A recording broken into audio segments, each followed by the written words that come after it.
Once a month, the boneless arrives on the tide. It's a force of nature, like quicksand. You can't reason or argue with it. All you can do is barricade your home and stay indoors. Us islanders know when it's coming. We recognize the signs. Now and again, an outsider comes to visit and brushes off the warnings. They think we're all simpletons, or in some sort of crazy cult. When I was a kid, maybe 7 or 8, a rich man from the mainland laughed in my mom's face when she told him the boneless was on its way. Mom said half the island warned him to stay inside, but he didn't listen. He even boasted about how he was going to leave his bedroom window open that night, acting all smug like he was proving how stupid we were. Now the nurses wipe his butt and spoon feed him 3 times a day. It's hard to get away from the island. As a girl, I dreamed of leaving, of seeing the world. But Mom got sick and someone had to take care of her, so I quit school. Next thing I knew, I was grown and married to another islander, a fisherman. Fast forward a few years, married life didn't turn out quite how I had envisioned. Unfortunately, Mom had a very what will the neighbors think attitude. You see, here on the island, fishermen are well thought of. They're like royalty. And it means divorcing one is like a cardinal sin. Mom buys into the whole shtick, of course. It's hardly surprising. She was married to a fisherman for 20 years. Unfortunately, it meant any time I tried to talk with her about my problems, she took my husband's side. "Oh, he's out on the boats all day working hard," she would say. "I'm sure he doesn't mean it. He's just stressed. I had the same problem with your father. Things will get better soon. Just wait and see." When I would turn up on her doorstep with a busted lip or a bruised neck, she would brush it off. "Oh, the storms took a turn for the worse. I'm sure it's tough for him out on the waves. I'm sure his mood will pick up when the weather does. Just wait and see." Wait and see, wait and see. That was her answer to everything. I was sick of waiting and seeing, and I was sick of my husband and the whole damn island. All I wanted was a fresh start.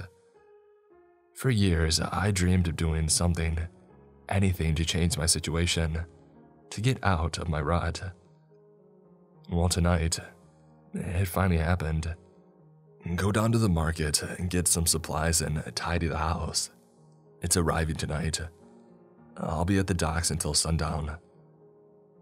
Figures. The fishermen are always the first to know. I remember when I was a kid, Dad would take me out on his boat and point to the rainbow-colored sparkles sitting on the waves. That's how we knew the boneless was due for a visit. At midday, I went down to High Street. The islanders were in an uproar. All the merchants wanted to close up early and get home safe, but these shoppers were desperately trying to secure some last-minute provisions. I wandered from store to store, fighting my way through the crowd, picking up the essentials. At the pharmacy, I asked the cashier for some sleeping pills and told him that they were for my mom. She always had trouble sleeping when the boneless is here. Poor thing. He rang them up. "You best rush home and get locked up as soon as possible. It won't be long now." "I will. And give your husband my regards. This time of year, there's nothing out at sea but choppy waters and dangerous winds. Lord knows he needs a decent meal and a warm bed at the end of the day." I brushed my hair back, exposing the black eye my husband gave me for talking back last night. For a fraction of a second, a flicker of concern flashed across the pharmacist's face, and then he looked away and started restocking the shelves. I resisted the urge to laugh, as if anyone would ever dare speak a word against a fisherman. We said our goodbyes, and then I started home. Along the way, as I walked along the coastal path, I stopped to watch the ocean waves. Above the surf, rainbow-colored sparkles twisted and twirled. I stood there in a trance-like state, contemplating what I was about to do. An elderly man gave me a nudge in the shoulder. I nearly screamed. "It's best not to hang about," he said. "There's not much time left. Get home quickly. Don't dawdle." I sighed. Yes, thank you." Further inland, police officers wandered along the cobblestone streets, screaming at people to get indoors. 2 of them broke up a gathering of teenagers and shooed them off. I entered my house, made sure it was properly secured, and then cleaned it from top to bottom. When everything was ready, I went into the bathroom and practiced my smile. It looked ingenuine, although that was nothing new. I didn't think my husband would notice or care. "Honey, would you like a glass of whiskey?" I said to my reflection. My voice sounded high and peculiar. I cleared my throat. "Honey, why don't you have a glass of whiskey? I heard someone say that there had been some choppy waters lately. I thought you might appreciate a little reward for all your hard work." Much better. I waited for my husband, glancing at the clock every now and then. He wandered through the door a little after 5 and locked the front door. Without saying a word, he tossed me his gear. I hung it up in the closet while he wandered around the house, checking everything was properly secured. Experience had taught me it was best to wait for him to get settled before saying anything. He sat in the armchair by the fireplace and kicked off his boots. "Tired?" I asked. "Of course I'm tired. What's for dinner?" "How's cod sound? With some potatoes and peas." He held a newspaper in front of his face. "Fine. Just try not to burn it this time." I took the steps down to the cellar and flicked on the light switch. Pressed against the stone wall was the freezer. At the far end of the room were the double doors that opened onto the street, held together by a metal chain and padlock, the key to which hung from a nail in the wall. I lifted some cod out of the freezer and tucked it under my arm. I carried it into the kitchen, got everything ready and shoved it in the oven. And then I poured my husband a glass of whiskey, ground up 3 sleeping pills, and mixed them in with his drink. I brought it into him. He turned the paper downward and raised an eyebrow. "I heard someone down at the market talking about choppy waters. I thought you might appreciate a little reward for all your hard work." He lifted the glass, downed it in one, and then snapped his fingers for another. For a while, I darted back and forth between the kitchen and the dining room, doting on him. When he had finished the second glass, I poured him a third, then a fourth and a fifth. Once dinner was ready, I set 2 plates and I lit a few candles. We didn't talk. We ate. Occasionally, his head nodded back and forth. I held my breath each time. Unfortunately, he kept snapping out of it. He would shake it off and then return to his food. After he finished the main course, I fetched him a piece of strawberry pie, plus 1 last drink mixed with 2 more pills for good measure. He gulped it down without so much as a thank you. For a few moments, we sat in silence. Sweat beaded down my face. Eventually, he took himself into the sitting room, back to his favorite armchair. The clock above the mantelpiece had chimed. It was getting late. The Boneless would arrive any minute now. I was cutting it close. Real close. My husband's eyelids fluttered, and then his head finally slumped forward. Quietly, I approached the armchair and pulled the newspaper away. Out like a light. Perfect. I grabbed my handbag and coat, and then raced to the front door and unlocked it. I didn't have much time. The street reeked of rotten flowers and spoiled flesh. The aroma was so intense, it stung my nostrils. I took a deep breath, held it, and then walked forward. there came a sickening splat from the end of the street. For a fraction of a second, I looked over and saw it. The Boneless. I was too late. The glare blinded me.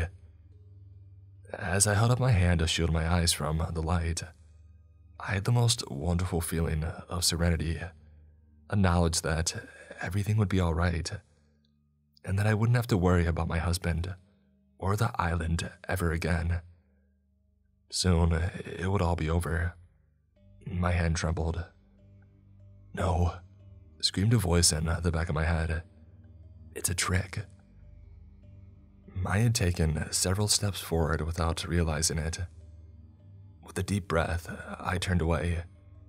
A chill ran down my spine as I became aware of a horrible writhing sound, like bugs crawling over one another. I raced back to the front door and tried to slam it shut, but I couldn't. Something blocked the frame. A slimy, luminous white blob spilled through the gap. I didn't dare directly look at it. Not again.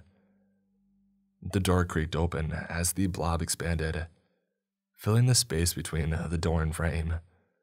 With my eyes facing forward the entire time, I raced down the hall. From the sitting room, there came a loud thud. I opened the door.